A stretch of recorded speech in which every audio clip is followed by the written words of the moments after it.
Buenas noches, hermanos. Vamos a continuar con nuestra reflexión sobre el libro del Éxodo. Estamos hablando de los 10 mandamientos, que decimos que es el corazón del Éxodo. Y hemos analizado entonces los mandamientos, primeramente referentes a Dios, ¿no? Los primeros 3 mandamientos. Luego veíamos el 4.º mandamiento, que es honrar al Padre. Y decíamos que de manera especial tanto el 3.er mandamiento como el 4.º están en positivo, no son prohibiciones, sino son cosas que hay que hacer. Y decíamos que ese es el centro en realidad de los mandamientos, ¿no? Primero que nada está el tener la capacidad, ¿no? Tener la capacidad de vivir el sábado y de respetar a los padres, ¿no? Son la clave de todo. Y después empezamos a analizar el tema de no matar, ¿no? ¿Qué significaba matar? Con todas sus consecuencias, ya a la luz incluso del Evangelio. Y analizamos el de no cometer adulterio. Vamos entonces ahora a continuar con los siguientes mandamientos, ¿verdad? Para concluir con esta reflexión de los mandamientos. Entonces el 7.º mandamiento que nos encontramos es el de no robar, ¿no? No robarás, dice el mandamiento, ¿no? Entonces este mandamiento, si lo pensamos bien, va en conexión con el mandamiento de no matar, ¿no? No matar significaba salvaguardar la vida, no aprovecharse, ¿verdad?, de la debilidad o del otro que está indefenso, entonces cuidar la vida del otro, no matar. No adulterar, no cometer adulterio, está en función también de la vida, ¿no? La vida en cuanto al matrimonio, la vida en cuanto a la pareja, ¿no? Salvaguardar la vida. Y aquí no robar significa lo mismo, ¿no? Salvaguarda algo de la vida, en este caso, la posesión de los demás, ¿no? Eso es algo que trata de hacer ver entonces el texto, ¿no? Salvaguardar la posesión que el otro tiene. Y entonces, pues cuando habla aquí de no robar, entonces obviamente se refiere sí al sentido de no quitarle a los demás las cosas, y entonces tiene mucha amplitud, ¿no? Que se va desarrollando incluso en diferentes libros, ¿no?, de los profetas. Por ejemplo, el no robar pues va de la mano con el tema de no cometer fraudes, ¿no? Porque el que comete fraudes efectivamente va también, va realizando cosas, ¿verdad?, de robos, porque el que hace un fraude pues significa que está robando, ¿no? Entonces, por ejemplo, el libro del profeta Amós nos habla justamente de esto, ¿no? El libro del profeta Amós nos dice, ¿verdad?, la importancia de no cometer fraudes, ¿no? Porque dice el profeta Amós que se preocupa siempre por la justicia social, que hay que salvaguardar la integridad de los demás, ¿no? Los bienes de los demás. Entonces, no deberíamos de estar cometiendo fraudes, dice el profeta Amós. Entonces vamos a leer el texto, donde nos hace ver justamente esta realidad, ¿no? Entonces dice el profeta Amós en el capítulo 9, dice: el Señor Dios, Yahvé Shebaot, el que toca la tierra y ella se derrite y hace en duelo todos los habitantes y eleva todo lo que existe, te dice que ustedes son hijos para mí y no deben, por lo tanto, de aprovecharse de los demás. Entonces podemos ver aquí cómo el profeta Amós habla precisamente de la importancia de salvaguardar, ¿verdad?, a las personas, ¿no? De no aprovecharse de ellas, ¿no? De no aprovecharse de sus pequeñeces, de sus fragilidades, ¿no? Sino precisamente estar atentos, ¿verdad?, a las necesidades de los demás, ¿no? Atentos a los requerimientos de los demás, ¿no? Entonces el profeta Amós hace ver que no hay que estar viendo, ¿verdad?, a ver cómo puedo sacarle provecho a los demás, ¿no? Cómo puedo yo decirle, ponerle más peso a otras cosas, ¿no? Cómo puedo yo aprovecharme de otras personas. No, dice, no, vive las cosas bien, ¿no? Vive las cosas adecuadas, vive las cosas de la mejor manera, no te estés aprovechando de los demás, no te estés aprovechando de ellos. Entonces el que comete fraude, ¿no?, poniéndole más peso a una cosa, ¿no?, para que pese menos, ¿no? Me da 1 kilo, ¿no?, pero en realidad no pesa 1 kilo, pesa menos, ¿no? Pues es un fraude, ¿no?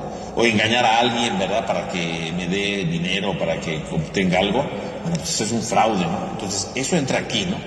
También, ¿verdad?, los profetas hablan de no retener los salarios, ¿no? Cuando yo digo, no le voy a pagar, ¿no?, y pasan las semanas y sigo sin pagarle, eso implica el no robar, ¿eh?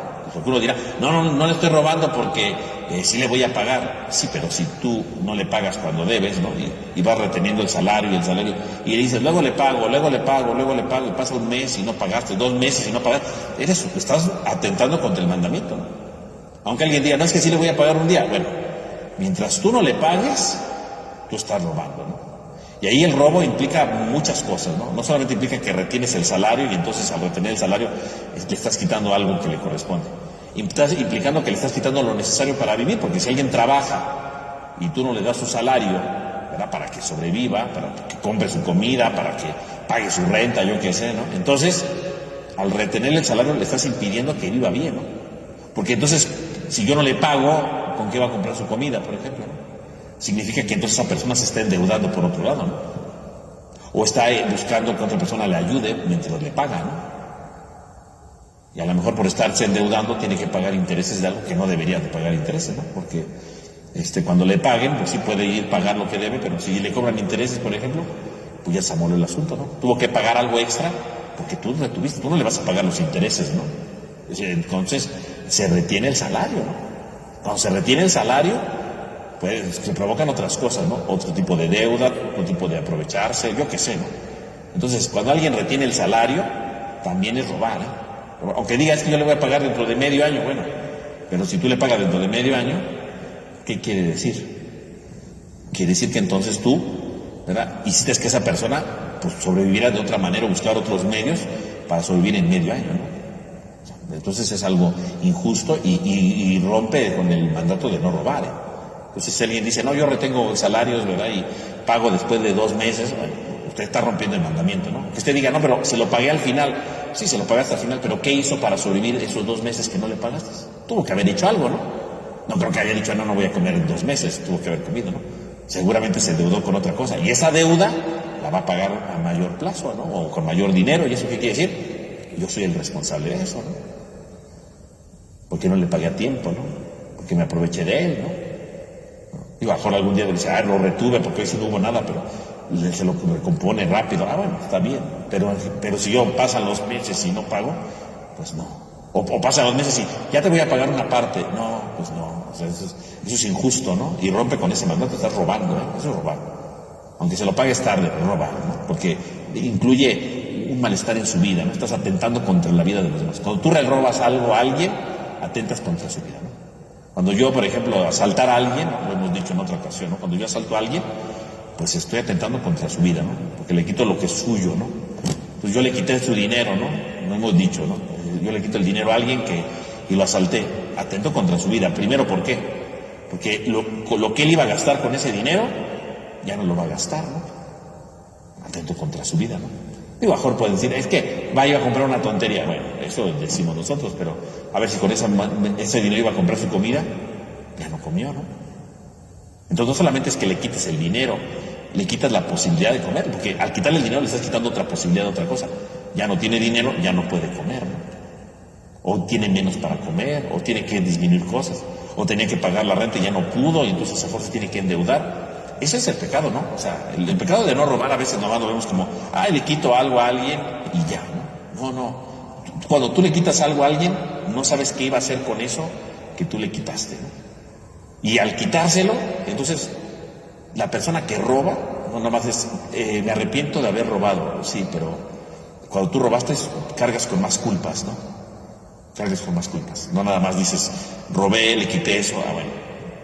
Uno generalmente cuando va a confesarte porque robó, ¿cuál es la penitencia? Que devuelva lo robado, ¿no? Y entonces voy y devuelvo lo robado, ¿no? Esa es la única manera de la penitencia, ¿no? Oye, a veces no se puede, entonces tengo que hacer una obra de caridad con alguien para más o menos solventar eso, ¿no? Pero aún así, aunque yo me confiese, las consecuencias que yo provoqué del robo, pues esas nos quedan perdonadas, ¿eh?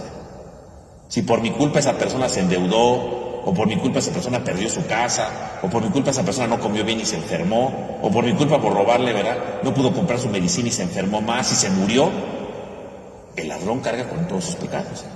Pues si ya me confesé de que robé, sí, ya te confesaste, pero no te confesaste de las consecuencias. Y no puedes confesarte de eso, ¿por qué? Porque no sabes qué pasó con esa persona, ¿no? Y si no sabes qué pasó, todo eso va en tu... Ahora sí que todo eso va delante del juicio de Dios, todo eso va contra ti, ¿no? Eso es a veces cuando alguien roba, no piensa en eso, ¿no?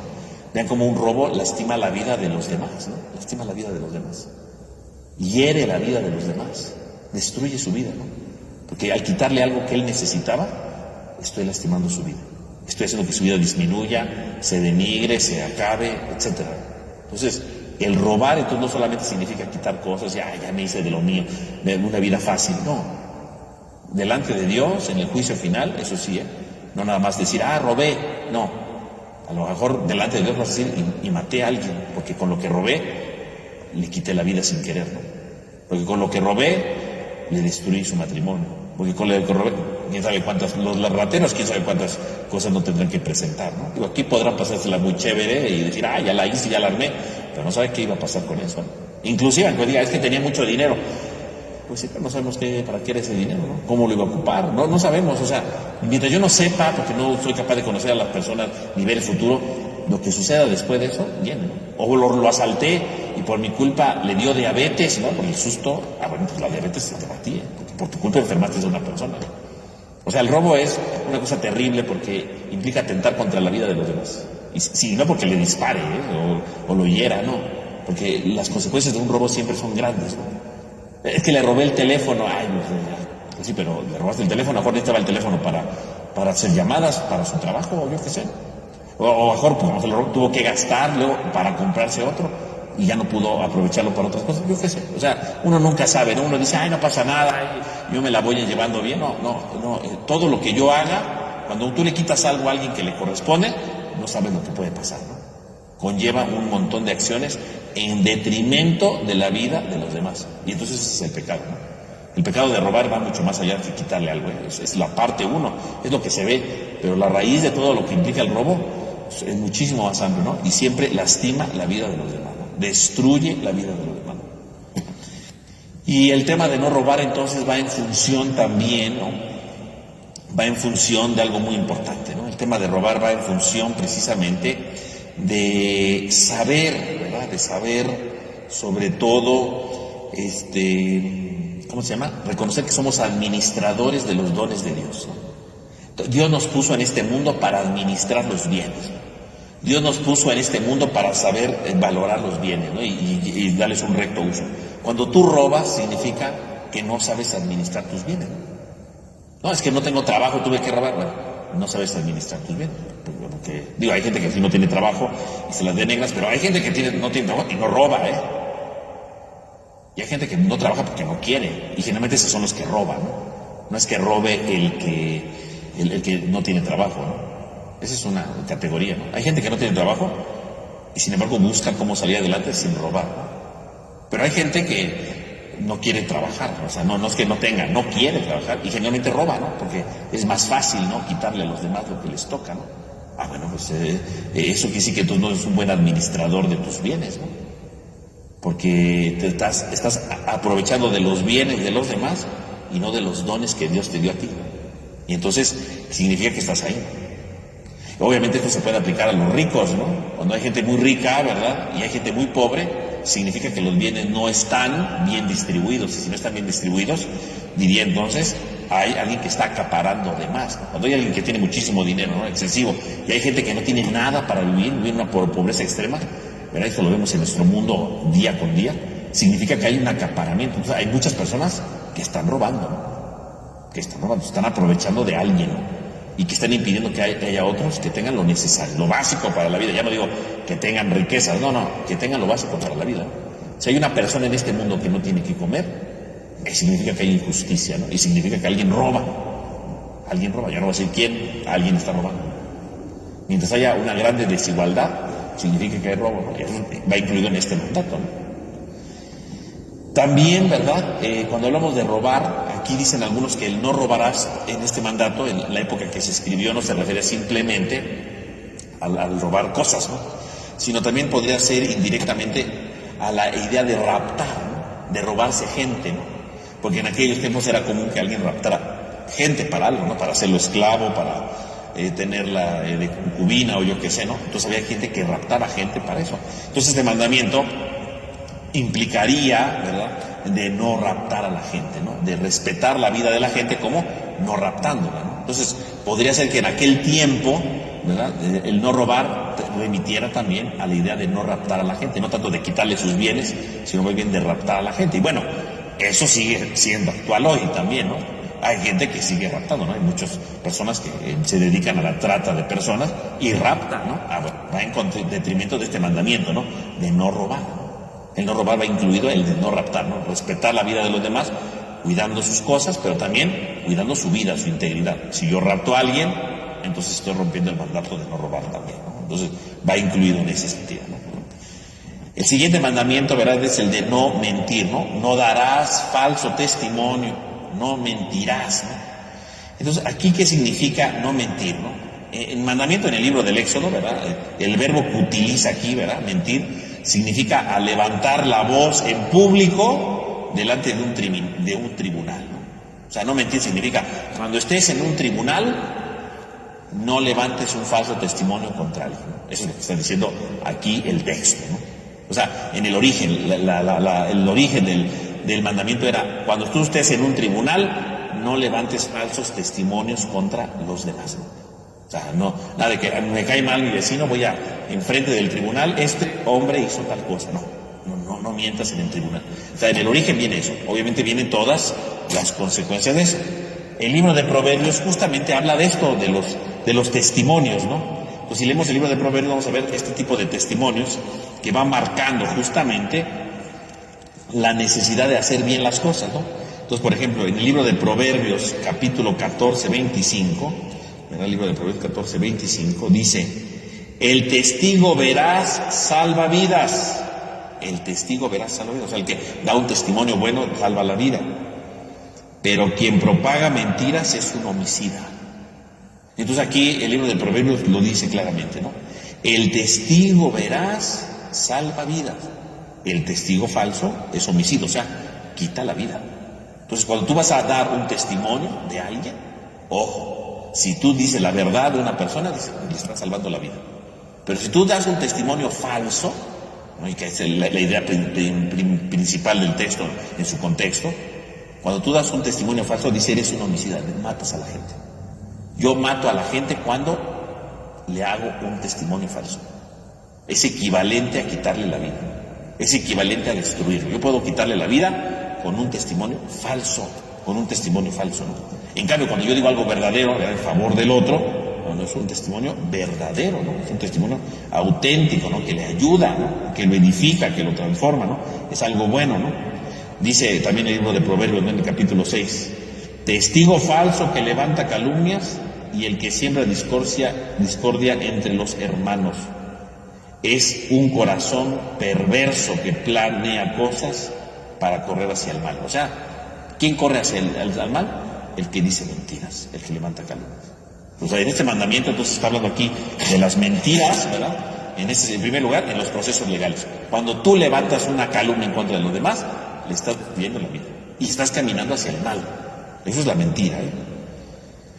Ahora ve, dice, no levantarás falso testimonio contra tu prójimo, dice el libro del Éxodo, ¿no? Contra tu prójimo. Y prójimo, bueno, en aquel tiempo, ¿no?, en la época del libro del Éxodo, se refiere a un ciudadano auténtico, ¿no? Alguien que pertenece al pueblo de Dios, alguien que pertenece a la comunidad de la alianza, ¿no? Ese es el prójimo, ¿no?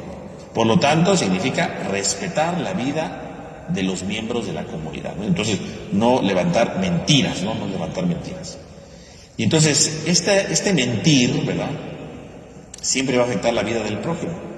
Incluso, ¿verdad?, dice el libro del Deuteronomio en el capítulo 19, cuando vayas a presentar un testigo, dice, no lleves uno, lleva dos. En el capítulo 19 del Deuteronomio dice, siempre que haya un testimonio, debe de haber dos personas, dos. Ya sea para el bien o para el mal, ¿no? Debe haber dos, ¿no? Es decir, ya sea para acusar o para defender, debe de haber dos. Para ver si no se contradicen los testimonios, ¿no? Para ver si no se contradicen lo que dicen, ¿no? Incluso ustedes lo piensan bien, cuando Jesús manda a sus discípulos a predicar, dice, los mandó de dos en dos, porque el dos es el número del testimonio, ¿no? Si vas a predicar el Evangelio, lo que dice uno, lo corrobora el otro, ¿no? Dan testimonio de que lo que dicen es veraz, ¿no? No es que se contradigan, si se contradicen, pues el testimonio está mal hecho, ¿no? Entonces, dice el Deuteronomio, cuando haya vayas a dar testimonio, que haya dos, para ver si no se contradicen, ¿no? Para ver si son auténticos, ¿no? Y entonces significa que hay que hacerlo. Pero el que se planea a sus testigos para hacer el mal, destruye la vida del otro. Y bueno, eso lo podemos ver, por ejemplo, en el libro de Reyes, ¿no? Cuando Jezabel, la reina Jezabel, organiza todo ahí unos testigos falsos para quitarle la viña a Nabot, ¿no? Y lo terminan matando, ¿no? Para quitarle una viña, un puñado de tierra, ¿no? O sea, se aprovecharon de los testigos falsos para poder desearle el mal a Nabot, quitarle la viña a costa de su vida, ¿no? O sea, hay ejemplos de testigos que han sido malos, ¿no? De que se miente todo, ¿no? Ahora, las mentiras, ¿verdad? A veces las malentendemos, ¿no? La mentira no es solamente un engaño intelectual, ¿no? Si lo pensamos bien, ¿no? ¿Por qué decimos mentiras? ¿Cuál es la razón por la que la gente miente, ¿no? En el fondo, la mentira no solamente es inventar cosas, ¿no? Sino, en el fondo, la mentira es una acción que trata que nos escapemos, ¿no? Que nos escapemos de nuestro compromiso, ¿no? Esa es la mentira. ¿Por qué miente alguien? Pues porque no quiere aceptar un compromiso, ¿no? O sea, en el fondo, la mentira en primer lugar, ¿qué esconde? Una irresponsabilidad, ¿no? ¿Por qué la gente cuenta mentiras? ¿Cuál es el motivo por el que la gente puede contar una mentira? No cuenta mentiras porque nada más quiera inventar cosas, fantasías, no, ¿verdad? Uno cuenta mentiras solamente porque quiere esconder algo irresponsable en primer lugar, ¿no? Uno cuenta mentiras por eso. Uno no cuenta mentiras nada más porque sí, las cuenta porque somos irresponsables, ¿no? ¿Por qué yo digo mentiras? Pues para que no se enteren que no hice algo, voy a decir mentiras, ¿no? Para que no se enteren que dije aquello, voy a decir mentiras. Para que no se enteren de esto, voy a decir mentiras. O sea, siempre que decimos una mentira, es porque fuimos irresponsables en algo, ¿no? Para que no se enteren. Ay, es que no hice tal cosa, pues voy a inventarles una historia, ¿no? Para que vean que no. Porque no quise hacer algo que me tocaba, ¿no? No quise hacer algo que quería, o que tenía que hacer, más bien dicho, ¿no? Y entonces contamos mentiras. Las mentiras esconden la irresponsabilidad que tenemos. Yo sabía que tenía que hacer esto, yo sabía que tenía que hacer lo otro y no lo hice. Y si no lo hice, ¿qué significa? Soy irresponsable. ¿Cómo escondí mi responsabilidad? Con mentiras, ¿no? Esa es la responsabilidad. O al revés, ¿verdad? Yo sé que no tengo que hacer esto y lo hice. Entonces, pues voy a decir que yo no lo hice, voy a inventarme una historia para que no sepan que yo lo hice. Entonces, la mentira esconde algo, ¿no? Esconde mi falta de responsabilidad, si lo piensan, ¿no? Por eso cuando alguien, ¿verdad?, se confiesa y dice, es que yo digo muchas mentiras, soy bien mentiroso, siempre le digo, ¿y cómo cree que puede usted vencer sus mentiras, no? Siempre le digo, bueno, ¿usted cómo cree que usted vencer sus mentiras? Y dice, pues diciendo la verdad. Pues no es cierto. Las mentiras no se vencen diciendo la verdad, ¿no? O sea, ¿qué gano yo con decir, sí, yo le pegué, sí, yo lo quité, sí, yo le dije? Pues no ganamos nada, ¿no? Digo, no, la mentira nunca se va a vencer diciendo la verdad, eso no es cierto. No ganamos nada con decir la verdad. La mentira se vence cuando somos responsables. Cuando yo sea responsable, pues voy a dejar de decir mentiras. Mientras yo sea un irresponsable, ¿no? Y quiera esconder cosas, pues siempre voy a decir mentiras. Porque no estoy cumpliendo con lo que me toca, ¿no? No estoy cumpliendo con lo que me corresponde. No estoy cumpliendo con lo que yo debo de hacer. Mientras yo sea un irresponsable, siempre voy a decir mentiras, siempre voy a decir mentiras. Entonces cuando alguien dice, ¿cómo venzo las mentiras? Pues sea responsable con sus actividades, esté donde debe de estar, haga lo que le toca hacer, y yo les voy a asegurar que nunca va a decir mentiras, nunca. Porque todas sus mentiras son para esconder lo que usted no hizo, o dejó de hacer, o esconder lo que no debió de haber hecho, ¿no?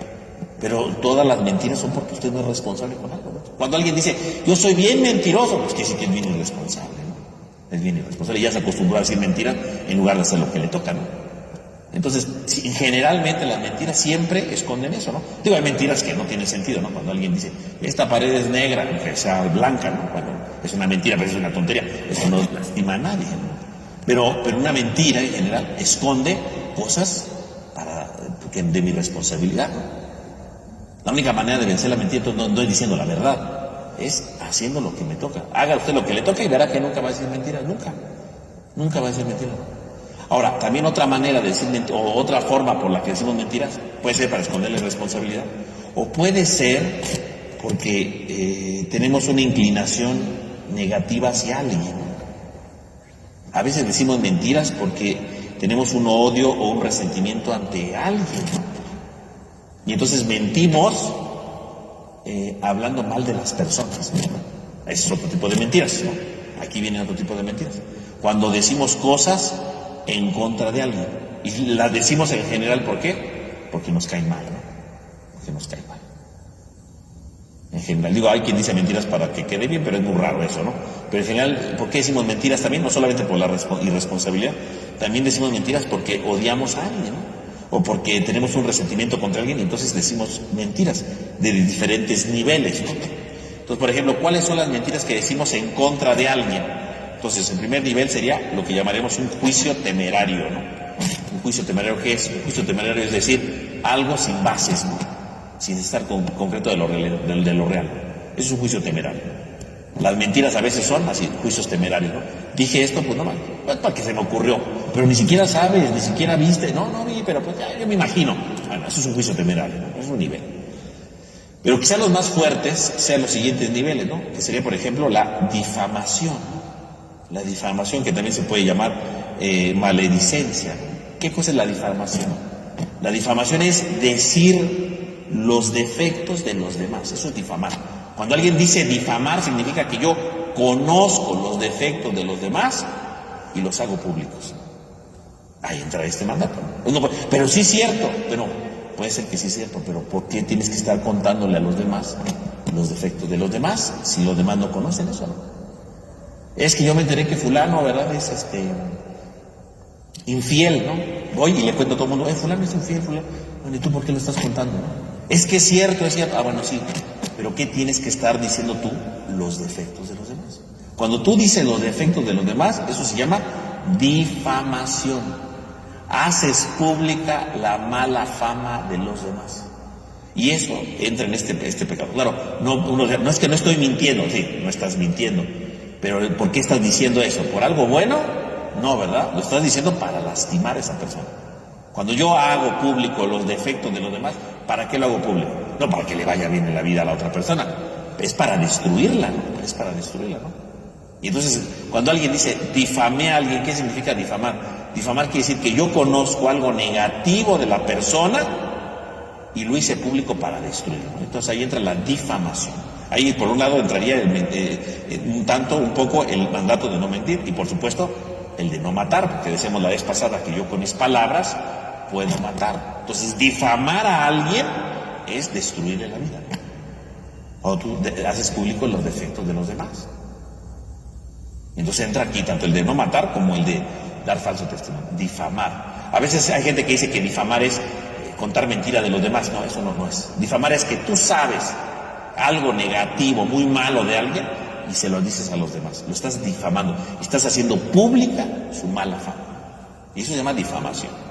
Es un pecado que atenta contra este mandato y contra el de no matar. Difamar. Ahora, ¿qué pasa cuando yo hago pública cosas negativas de otro, pero no son verdades? Son cosas que yo me inventé para hacerlo quedar mal. Eso no se llama difamación, eso se llama calumnia. ¿Qué es una calumnia?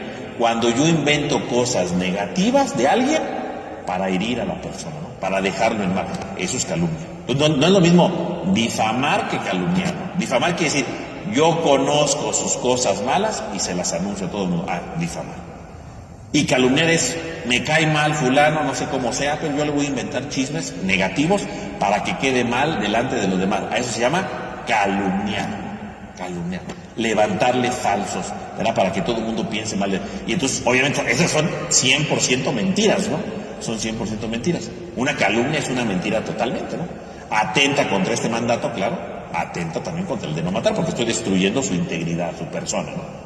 Pero esto es una mentira al 100%. Una calumnia es una 100% mentira.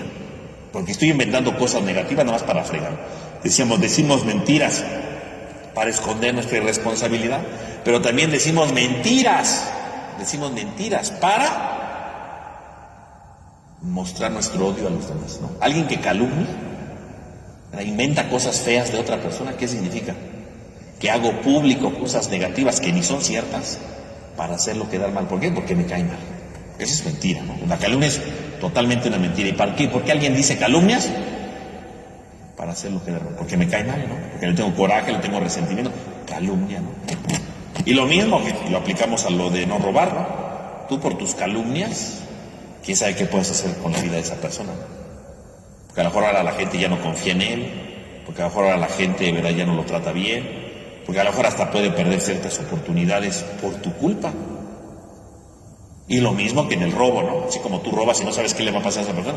Cuando tú calumnias a alguien duramente y no sabes qué le va a pasar como consecuencia de eso, ¿no? O a lo mejor si te enteras y dices, ay, qué bueno, ¿verdad? Qué bueno que perdió el empleo. Ay, qué bueno que no le dieron este cargo. Ay, qué bueno que ya no lo ven con buenos ojos. Esto es lo que yo quería. Bueno, todo eso te lo llevas tú, Todo el daño que hagas por tus calumnias, también te lo presentas a Dios el día del juicio, No se te olvide eso, Y se lo vas a presentar porque en el día del juicio no crees que le vas a presentar a Dios lo que tú quieras. En el día del juicio la conciencia habla, No hablan nuestros pretextos, no hablan nuestras disculpas, porque a veces pensamos, ay señores, que dije calumnias, que es que era bien mala gente, que no sé qué. No, el día del juicio los pretextos no existen, Nuestra conciencia habla sin ningún tapujo y le vamos a decir a Dios, soy esto, así delante de Dios, soy un calumniador, soy una persona que odia, y yo por mi culpa destruí su vida, y por mi culpa no obtuvo esto, y por mi culpa eso, y soy de lo peor, soy un asco, Así de fácil, Ese es el juicio, No crean que el juicio de Dios va a estar viendo a ver cómo te has portado, no. En el juicio tú hablas con tu conciencia clara, sin pretextos alguno, Imagínate que hables un día sin pretextos. Eso es el juicio. Sin pretextos te presentas ante Dios y le vas a decir las cosas tal como fueron y tal como las tienes en tu interior, sin ningún pretexto, sin ninguna excusa, sin nada. Se las vas a decir ligeritas así. Así es el juicio. Y ahí mismo tú vas a decidir, ¿me merezco esto o no me merezco lo otro? Sí, fue de lo peor. Pues, ¿qué me merezco? Pues el castigo, Nunca amé a la gente, nunca los respeté, nunca... Yo decido, No crean que Dios anda viendo ahí a ver cómo nos fastidia, Yo solito le voy a decir a Dios lo que me merezco, porque la conciencia habla en el juicio, Entonces, las calumnias, a la larga, destruyen la vida de las personas, destruyen su integridad, y la destrucción de una vida implica mis acciones, Y eso se presenta ante Dios, porque a veces lo vemos como muy inocente, lo vemos como muy normal, ¿no? Tiene repercusiones todo tiene repercusiones. Todos los pecados, ¿verdad?, tienen repercusiones. Y cuando alguien difama, cuando alguien dice mentiras, cuando alguien esconde, decimos que los mandamientos nos ayudan a ser libres. Todos los mandamientos nos ayudan a ser libres. Pues entonces, por ejemplo, el mandamiento de no mentir, pues, ¿en qué sentido me hace libre? Pues sí, porque si es por irresponsabilidad, pues quiere decir que soy esclavo de mis flojeras, Soy esclavo de no querer hacer las cosas que me tocan, Soy esclavo de muchas cosas. Cada vez que yo mienta, significa que estoy esclavizándome a algo, ¿Y a qué me estoy esclavizando? A mi pereza, a mi responsabilidad, lo que ustedes quieran. ¿Se están esclavizando? O me estoy esclavizando al odio, Porque si son calumnias en contra de alguien, entonces ¿cuál es mi esclavitud? El odio. Estoy esclavizándome al odio. Esa es la clave. Entonces todos los mandamientos, tú rompes el mandamiento, eres esclavo de alguien. Perdón, eres esclavo de algo. Y puede ser aquí en este caso del odio, puede ser en este caso de ¿cómo se llama?, de la irresponsabilidad, yo qué sé, Es una esclavitud. Entonces, cada vez que rompemos un mandamiento, significa que nos estamos haciendo esclavos de otra realidad. Y luego, pues viene el siguiente mandato, que vamos a leer, y entonces dice así, Aquí no está. Aquí.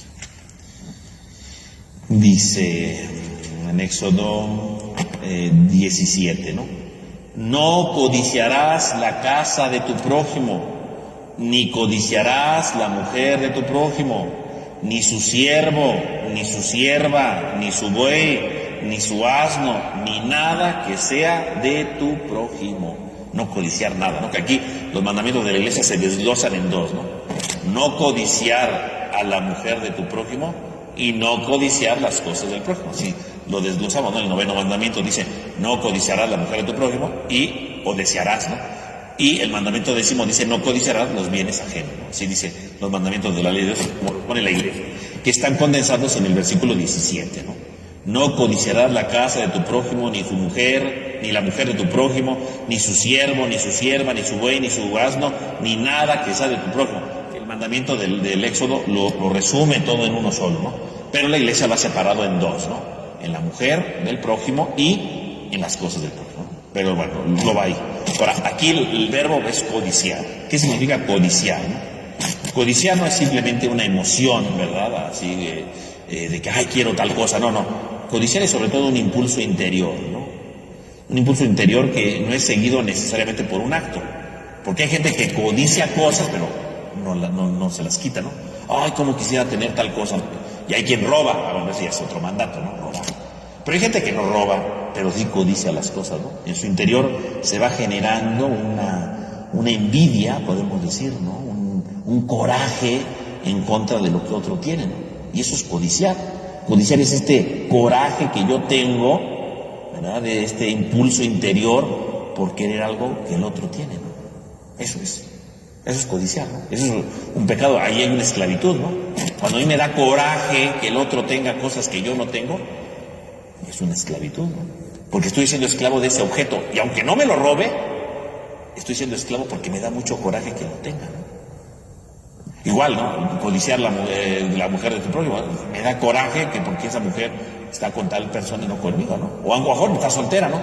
Yo quisiera tenerla, la deseo, ¿verdad? O sea, y te empiezas a obsesionar con esa persona, es un pecado, ¿no? Bueno, es una esclavitud, más bien dicho, ¿no? Porque te está esclavizando a un deseo nada más, ¿no? Porque tú crees que te mereces todo, ¿no? Entonces, el codiciar, entonces este coraje que alguien tiene o este anhelo que uno tiene por algo, ¿no? Una intención o una inclinación o un deseo, ¿verdad?, hacia las cosas, ¿no? Eso es el codiciar, ¿no? El codiciar.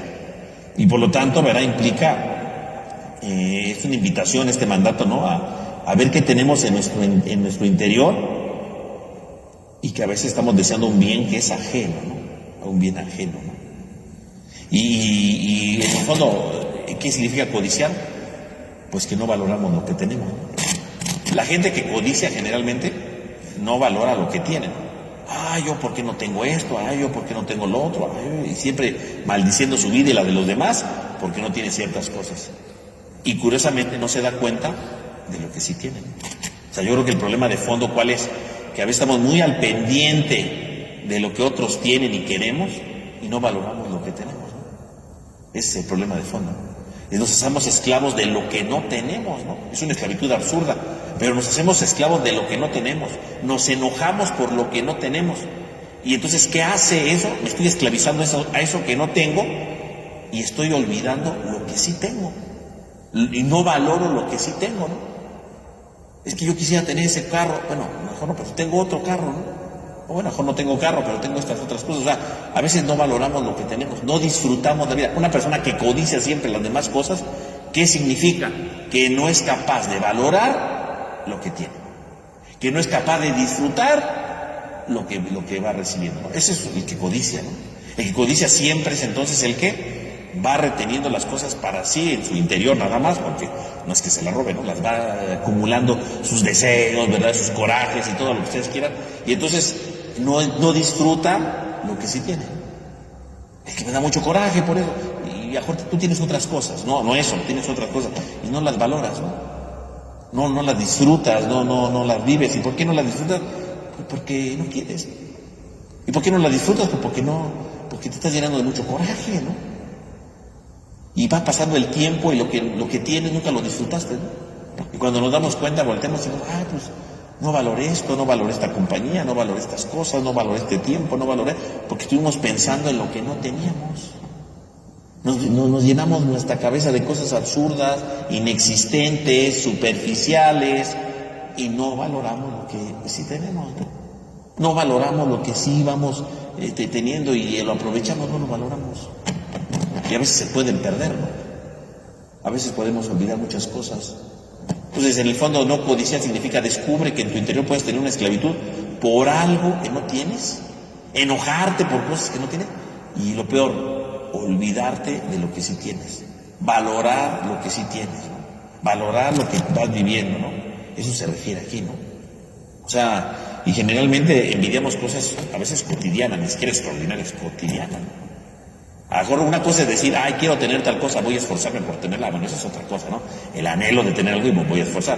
Pero codiciar significa algo que nunca voy a tener y me da mucho coraje que no lo tenga. Ni siquiera me voy a esforzar por tenerlo, ni me voy a esforzar. Nada más hago corajes y berrinches y hasta le pienso mal de ciertas personas porque yo no tengo eso que él sí tiene. Bueno, eso es codiciar, ¿no? Es querer apropiarme de algo que no puedo y hacer coraje porque no lo tengo. Y destruir mi vida con eso, porque hay gente que siempre vive con coraje por lo que no tiene, ¿no? Hay gente que siempre vive lamentando su vida, me va mal en la vida porque no tengo esto, no tengo lo otro. Bueno, pues esa persona es esclava de lo que no tiene, ¿no? O sea, uno se puede esclavizar de muchas cosas, pues también se puede esclavizar de lo que no tiene. ¿Por qué? Porque no lo tiene. Y llena su corazón de amargura y de coraje y de tristeza y de muchas cosas porque no tiene algo.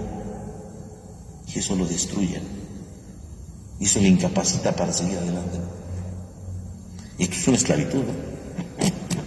no codiciará los bienes ajenos, ¿no? Y obviamente, bueno, decíamos la mujer, bueno, obviamente el mandato, si ustedes se dan cuenta, dice que no codicie la casa, su mujer, su siervo, su sierva, su buey, etcétera, ¿no? ¿Qué significa eso? Pues porque recordemos que en el Antiguo Testamento pues veían a la mujer como un objeto, por eso es que va enumerada ahí. La Iglesia lo separa y pone un mandamiento para la mujer y uno para las cosas, porque obviamente la mujer no es un objeto, es una persona, tiene una dignidad, ¿no? Y no puede uno estar codiciando a las mujeres, ¿no? Obviamente el codiciar a la mujer va relacionado también con el sexto mandamiento, ¿no? Que es el de no cometer adulterio. Si tú codicias a la mujer, lo decíamos la vez pasada, ¿no? Quiere decir que tú estás pensando mal de ella y entonces puedes estar adulterando contra ella en el pensamiento, ¿no? Lo dice Jesús, ¿no? Con solo el pensamiento. Entonces el noveno mandamiento puede estar de la mano con este, ¿no? Podría ser, ¿no? Por lo tanto, entonces, la codicia podemos resumir que pues es un atentado contra el amor, porque entristece el corazón del hombre, ¿no? Y genera lo que llamarían los judíos un ojo malo, ¿no? Ver con malos ojos a los demás, ¿no? Porque queremos retener lo que no tenemos. Entonces sería en cuanto al mandato de no codiciar las cosas ajenas y no desear la mujer de tu prójimo. O sea, no hagas tuya cosas que no tienes, ¿no? Corajes que no, por lo que no tienes, sino disfruta lo que tienes. Entonces con eso pues tendremos entonces de manera general, ¿no? Entonces esto de los mandamientos, ¿verdad? De los mandamientos de la ley de Dios, ¿verdad? Para poderlo comprender, ¿no? Y entonces termina el libro del Éxodo, ¿no? En el capítulo 20, ¿no? Todo el pueblo percibía truenos y relámpagos, el sonido de la trompeta y el monte humante temblando de miedo, y se mantenían a distancia. Y le dijeron a Moisés: háblanos tú y te entenderemos, pero que no nos hable Dios, no sea que muramos.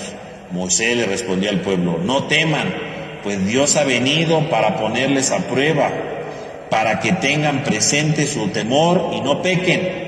Y el pueblo se mantuvo a distancia mientras Moisés se acercaba a la densa nube donde estaba Dios, ¿no? Y así termina el relato de los 10 mandamientos. Entonces, los 10 mandamientos, decimos, son estas leyes, estas enseñanzas de Dios para ser libres. Y curiosamente, ¿verdad? El pueblo termina, ¿verdad?, diciéndole que Moisés se los explique para no escuchar la voz de Dios, ¿no? Porque les da miedo. ¿Qué tal si morimos por escuchar la voz de Dios? Y Moisés dice: no, ustedes no tengan miedo. Lo que dice Dios es para que tengan temor y no pequen. Entonces, ¿para qué son los mandamientos? Para tener temor, y temor no en el sentido de miedo, ¿no? Temor en el sentido de reverencia, para que tengan reverencia a Dios, para que reconozcan el amor de Dios, para que reconozcan la grandeza de Dios y no pequen. Si ustedes lo piensan bien, los mandamientos que son, pues ve la grandeza de Dios. La grandeza de Dios en primer lugar, que es el único, ¿no? La grandeza de Dios que nos ha dado un día para encontrarnos con Él.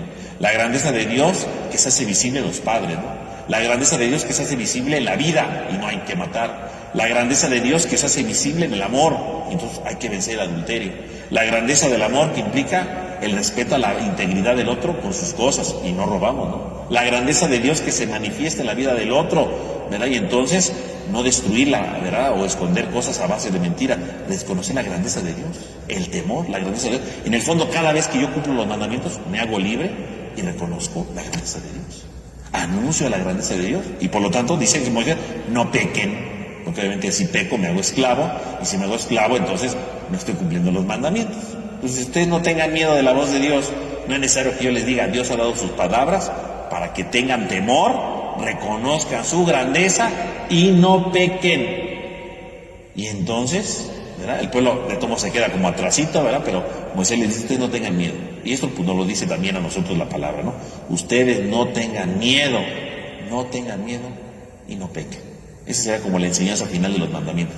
¿Para qué nos ha dado los mandamientos? Para que reconozcamos la grandeza de Dios, es decir, tenerle temor y no pequemos. En otras palabras, seamos libres. Entonces, ¿para qué sirven los mandamientos? Para ver quién es Dios y su grandeza, y para que el hombre sea libre. Es eso. Vivamos los mandamientos y tenemos eso. Y por supuesto, lo hemos dicho, ¿no? Los mandamientos pues es el primer paso para el camino de la perfección cristiana, ¿verdad? No es que haya cumplido los mandamientos ya, no, ese es el primer paso, ¿no? Después hay que seguir madurando y hay que seguir creciendo, ¿verdad?, para perfeccionarse desde la vida cristiana, claro, como todo, ¿verdad? Así como un niño va aprendiendo cosas, ¿verdad?, poco a poquito, y en la medida que va creciendo va aprendiendo cada vez más cosas y se va perfeccionando. Bueno, la vida de fe también, ¿no? Lo primordial, ¿cuál es? Pues los mandamientos. Pero no es que ya aprendí los mandamientos, ya vivo los mandamientos, ya la hice. No, los mandamientos es tu primer escalón, ¿no?, en la vida cristiana. No es lo mínimo. O sea, Dios no quiere que vivamos los 10 mandamientos. Dios quiere que vivamos más cosas, que nos perfeccionemos como cristianos, no solo los mandamientos, que a veces, los mandamientos, sí, así empezamos. Digamos que los mandamientos son para la infancia espiritual, ¿no?, para el infante que está creciendo, que está aprendiendo a caminar en la vida cristiana, son los mandamientos. Pero ya cuando alguien va creciendo y madurando en su fe, no se puede conformar con los mandamientos. Ahí tenemos las bienaventuranzas. Las bienaventuranzas son la perfección de los mandamientos, ¿no? Entonces no nos quedamos solamente con los mandamientos, hay mucho más cosas. Las bienaventuranzas es todavía mucho más escalones arriba para perfeccionarlo, ¿no? O sea, el cristiano no tendría que decir, pues ya estoy viviendo los 10 mandamientos, ya la estoy librando. No, estás dando el primer paso. El cristiano está llamado a vivir la adultez, y la adultez empieza con las bienaventuranzas, que ya en otro momento, antiguamente, ya explicamos cada una de las bienaventuranzas, ¿no? ¿Qué quiere decir, no? El ser pobre de espíritu, el llorar, ¿verdad?, tener hambre, sed de justicia, etcétera, ¿no? Eso es lo que perfecciona el cristiano, ¿no? Por supuesto, no significa que no leamos los mandamientos, hay que saberlos, porque es el primer paso, pero no hay que conformarnos, ¿no? No hay que seguir siempre adelante, porque es el paso. Decíamos, los mandamientos eran solamente el límite, lo básico para ser libre. Y si ya vives lo básico, pues tienes que superarte para perfeccionarte. Y ahí tenemos las bienaventuranzas y en general el Evangelio, que va perfeccionando todo lo que esos mandamientos dicen para que vivamos la plenitud de la libertad en nuestra vida. Pues con esto terminaríamos entonces el día de hoy nuestra sesión, terminaríamos por lo tanto el tema ya de los mandamientos, y entonces Dios mediante la próxima semana concluiríamos, ¿verdad?, ya nuestro estudio del libro del Éxodo, para seguir adelante en nuestro curso bíblico y seguir conociendo los diferentes libros de la Sagrada Escritura. Vamos a terminar con nuestra oración, en nombre del Padre, del Hijo y del Espíritu Santo. Amén. Te damos gracias, Señor, porque nos reúnes en esta noche. Te pedimos por cada uno de nosotros para que nos ilumines, nos ayudes y vayas transformando nuestros corazones a fin de dar una verdadera respuesta a lo que tú esperas de cada uno de nosotros. Te lo pedimos a ti, que vives y reinas por los siglos de los siglos. En nombre del Padre, del Hijo y del Espíritu Santo. Amén. Pues que tengan todos una buena noche y que descansen.